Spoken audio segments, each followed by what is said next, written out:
তো বন্ধুরা কেমন আছো? আশা করি ভালো আছো আর তোমাদের ভালোবাসায় আমিও ভালো আছি। তো আজকে একটা রেসিপি নিয়ে চলে আসলাম, কচুরমুখী দিয়ে তেলাপিয়া মাছ। তা তোমার রেসিপিটা দেখে নাও। আমি তেল দিয়ে দিয়েছি, আলু দিয়ে দিয়েছি, একটু কাশ্মীরি লঙ্কার গুঁড়ো দিয়ে দিয়েছি, এবার টমেটো দিচ্ছি,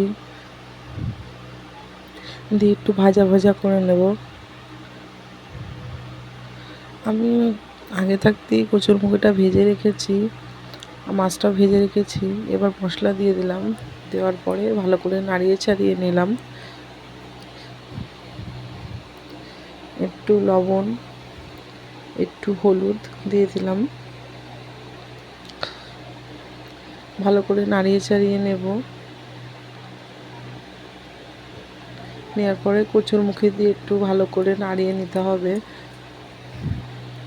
মশলা দিয়ে, তাহলে ভালো হবে, কচুরমুখীর মধ্যে মশলাটাও একটু ঢুকবে।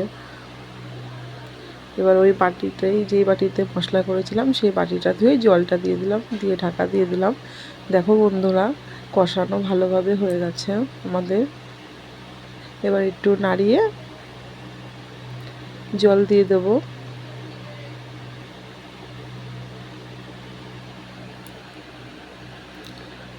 দেখো বন্ধুরা, আমার জল দেওয়া হয়ে গেছে, কচুরমুখীগুলোও খুব সুন্দরভাবে গলে যাবে।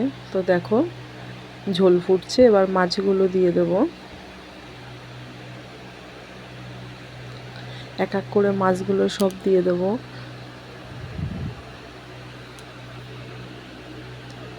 তো বন্ধুরা, যদি এই রান্নাটা ভালো লেগে থাকে তোমরা আমাকে একটা কমেন্ট, একটা লাইক ও শেয়ার করে দিও।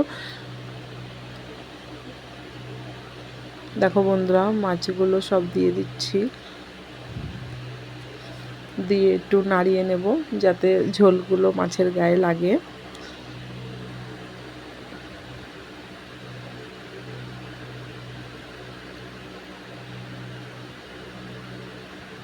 তোমরা কে কে খেতে ভালোবাসো কচুরমুখী দিয়ে তেলাপিয়া মাছ, আমাকে কমেন্ট করবে।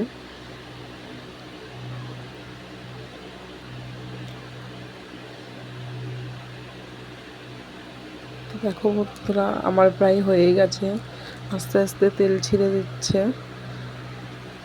তো দেখো বন্ধুরা, তেল ছেড়ে দিয়েছে, আমার মাছটা হয়ে গেছে।